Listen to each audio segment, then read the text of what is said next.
जो हम कर रहे हैं वो न्याय है या बदला? न्याय हो या बदला, एक क्या बात है।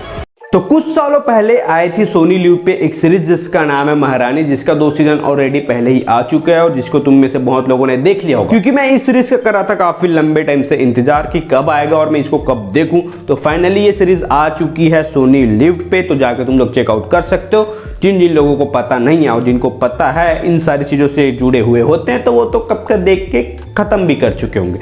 तो पहले बात कर लेते हैं, महारानी जो सीजन है वो काफी तगड़ी है। इसकी स्क्रिप्ट, इसके डायलॉग्स, इसके कास्ट काफी ज्यादा बढ़िया। इसका सीजन 1 तुम लोग को काफी ज्यादा इंगेजिंग लगेगा और सच कहूं तो मेरे को इसका सीजन 2 ही सबसे ज्यादा पसंद आया था। सीजन 3 जो अभी अभी आया है वो मेरे को उतना कुछ खास पसंद नहीं आया, लेकिन फिर भी मजेदार तो ये सीरीज है। तो अगर तुम लोगों ने महारानी के बारे में नहीं सुना है तो तुम लोग को थोड़े बहुत ऐसे मैं रिकेप दे देता हूँ कि इसके सीजन 1 और 2 में क्या हुआ। तो ये जो पूरी सीरीज बनी है ना महारानी, वो बिहार के पॉलिटिक्स के ऊपर बेस्ड है। जी हाँ, वहाँ का एक मुख्यमंत्री होता है जो कि होता है एक दलित समुदाय का, जो वहाँ का मुख्यमंत्री बनता है और बहुत सारे ऐसे काम करता है। मुख्यमंत्री है, पॉलिटिशियन है, तो उसके पीछे जो है वो काफी सारे काले करतूतों से तो घिरा पड़ा होगा, के दामन में तो काली दाग लगी होगी। तो इसी बीच में उसके साथ कुछ ऐसा हो जाता है, तब वो डिसाइड करता है कि मैं अपनी पत्नी को, जो कि है चौथी फेल, उसको बिहार की सीएम बनाऊंगा। तो तुम लोग सोच सकते हो एक चौथी फेल को कैसे कोई इंसान सीएम बना सकता है इतने बड़े राज्य का। तो इसी के ऊपर ये पूरी कहानी चलती है।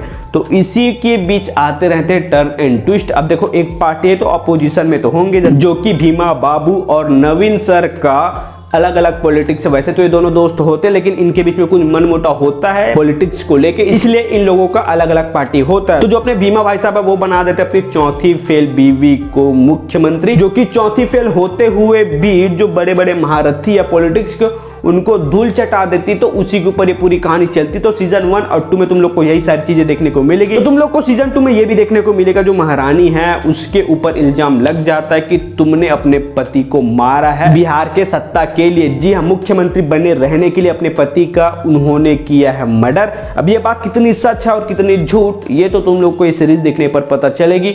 तो जब ये मर्डर होता है, उसी के इल्जाम में उसकी जो बीवी है वो चली जाती है जेल। तो उसके बाद ये जो सीजन 3 है वहीं से कंटिन्यू होती कि 3 साल हो चुके हैं उसको जेल में और बिहार का मुख्यमंत्री बन चुका है अपने नवीन साहब। मुख्यमंत्री का बागडोर अब वही संभाल रहे हैं, पूरे राज्य को वही हैंडल कर रहे हैं। अब बिहार में तो हो चुका है शराब बंद, लेकिन शराबबंदी को लेकर इन लोग इतने पैसे छाप रहे, इतने मोटे पैसे छाप रहे कि पूछो मत। तो दूसरी तरफ जो महारानी मैडम है वो जेल में तो रहती है, लेकिन जेल में रहते रहते वो अपनी एक पूरी सेना, एक अपनी फौज खड़ी कर देती है। लोगों को जरा सा इस बात का भनक भी नहीं होने देती वो कैसे धीरे धीरे करके अपने जो सारे मोहरे हैं उसको, ऐसे जो प्यादे हैं उनको निपटाते जाती है और धीरे धीरे अपने वैसे पत्ते खोलते जाती है। लेकिन लास्ट में खोलती हूँ अपना हुकुम का इक्का।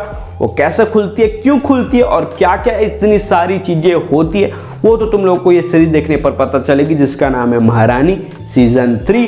और काफी अच्छी है इसकी स्टोरी, काफी ज्यादा इंगेजिंग है। इसमें तुम लोग को थोड़ा बहुत एक्शन, क्राइम, वही पॉलिटिक्स, ड्रामा के ऊपर ये पूरी की पूरी सीरीज बनी है। तो काफी इंटरेस्टिंग है इसकी कहानी। तो ये जो महारानी मैडम है वो जेल में रह के पढ़ाई भी कर रही है। तो पढ़ने के बाद पहले तो चौथी फेल थी, तब उन लोगों का इतना हालत खराब कर दिया। अब तो 10वीं या फिर 12वीं का जो पेपर है वो पास कर जाती, तब वो कितना मतलब लोगों के जीना हराम कर देगी, ये तो भाई सोचने वाली बात है। तो अगर तुम लोग इस टाइप की यूनिक कॉन्सेप्ट, यूनिक कहानी को देखना चाहते हो तो भाई वेट मत करो, काफ़ी बढ़िया सीरीज है। इसको तुम लोग मिस करने की गलती बिल्कुल भी मत करना। तुम लोगों को अगर पॉलिटिक्स ड्रामा के ऊपर मूवी सीरीज पसंद है तो ये तुम लोगों के लिए मस्ट वॉच सीरीज है। जाके जरूर इसको चेकआउट करना एक बार। अगर नहीं भी करना तो इसका ट्रेलर एक बार जाके देख लेना, तुम लोग को पता चल जाएगा कि तुम लोग कितनी बढ़िया चीज़ मिस करने वाले। और जो रानी साहिबा जो खेल खेलती, जो गेम खेलती है, उसी चीज़ों को मेनली हाईलाइट करती है ये सीरीज।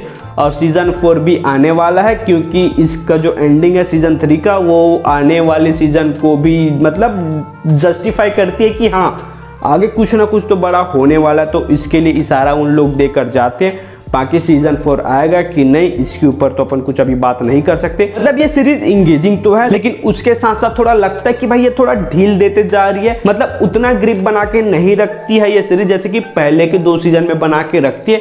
लेकिन फिर भी तुम लोग को वो चीज़ें उतनी भी ज़्यादा आभास नहीं होगी, एकदम माइनर चीज़ें हैं। और इसकी जो स्टोरी है इस बार की उतना मज़ेदार नहीं है, वो लास्ट में पता चलता है कि कुछ खास इसकी स्टोरी नहीं थी। लेकिन फिर भी इसके पहले के 2 सीजन के कारण इसको तो देखना था ही, इसलिए मैंने देखा। और तुम लोग को भी बोलूँगा कि एक बार जो जाके चेकआउट कर लेना। बाकी तुम्हारे ऊपर छोड़ता हूँ, देखना चाहते हो कि नहीं, तो मेरा काम भी होता है अब ख़त्म। मैं भी मिलता हूँ तुम लोग को बहुत जल्द अपने नेक्स्ट वीडियो में। तब तक के लिए स्वस्थ रहो, मस्त रहो, हमेशा हंसते रहो यार। तो जय हिंद, जय छत्तीसगढ़, बाय बाय।